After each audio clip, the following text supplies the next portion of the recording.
जो मुस्कुरा रहा है उसे दर्द ने पाला होगा। जो चल रहा है उसके पांव में छाला होगा। बिना संघर्ष के इंसान चमक नहीं सकता। जो जलेगा उसी दिए में उजाला होगा। संघर्ष।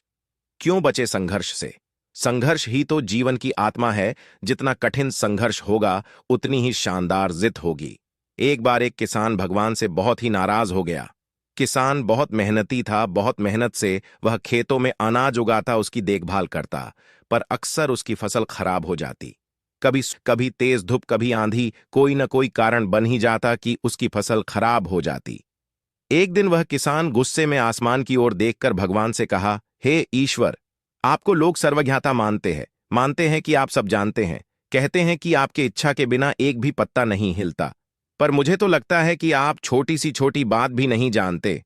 आपको तो ये भी नहीं पता कि खेती-बाड़ी कैसे करते हैं। अगर आप जानते होते तो हर समय जो बाढ़, आंधी और तूफान आते हैं वो कभी नहीं आते। आप नहीं जानते कि कितना नुकसान उठाना पड़ता है हम किसानों को। यदि आप मेरे हाथ में यह शक्ति दे दें कि जैसा मैं चाहूं वैसा मैं मौसम कर दूं, फिर आप देखना मैं अन्न के भंडार लगा दूंगा। भगवान इस किसान के तीखे वाक्य सुनकर मुस्कुरा रहे थे और वह किसान के सामने प्रकट होकर बोले, मैं आज से तुझे यह शक्ति देता हूं कि तुम अपनी खेतों पर तुम्हारी जैसी इच्छा ही तुम वैसा मौसम कर दोगे। मैं बिल्कुल भी दखल नहीं दूंगा, तुम्हारी इच्छा से सब कुछ होगा। किसान बहुत खुश हो गया। किसान ने गेहूं की फसल अपनी खेतों में बोई। जब उसे लगा कि खेतों को धूप चाहिए तो खेतों को धूप मिले, जब पानी बरसना चाहिए तभी पानी बरसा। आंधी, तूफान, बाढ़, कुछ भी उसने अपने खेतों पर आने नहीं दिया। किसान के खेत में इस वर्ष ऐसी फसल हुई जैसी कभी नहीं हुई थी। हरी भरी लहलहाती फसल। मन ही मन वह बहुत खुश हो गया और सोचने लगा, अब सबूत के साथ दिखाऊंगा भगवान को कि इससे कहते हैं शक्ति का सही उपयोग। मेरी सफलता देखकर उन्हें अपनी नियम जरूर बदलने पड़ेंगे। कुछ दिन गुजरे, फसल कटने को तैयार हो गए। किसान बहुत उत्सुकता के साथ फसल को काटने लगा, पर जैसे ही उसकी नजर गेहूं की बालियों पर गया तो उसने अपना सिर पीट लिया और वह रोने चिल्लाने लगा। गेहूं की एक भी बाली के अंदर गेहूं का दाना नहीं था। सारी बालियां अंदर से खाली थीं। किसान बहुत दुखी हो गया। उसने भगवान को रोते हुए फिर पुकारा, हे प्रभु, तुमने ये मेरे साथ क्या किया? क्या तुमने मुझे कोई सजा दी? भगवान बोले, पुत्र, ये तो होना ही था। तुमने पौधों को संघर्ष करने का मौका ही कहा दिया। ना तो तुमने उन्हें आंधियों से जूझने दिया, ना तेज बारिश से सहने दिया और ना ही धूप में तपने दिया।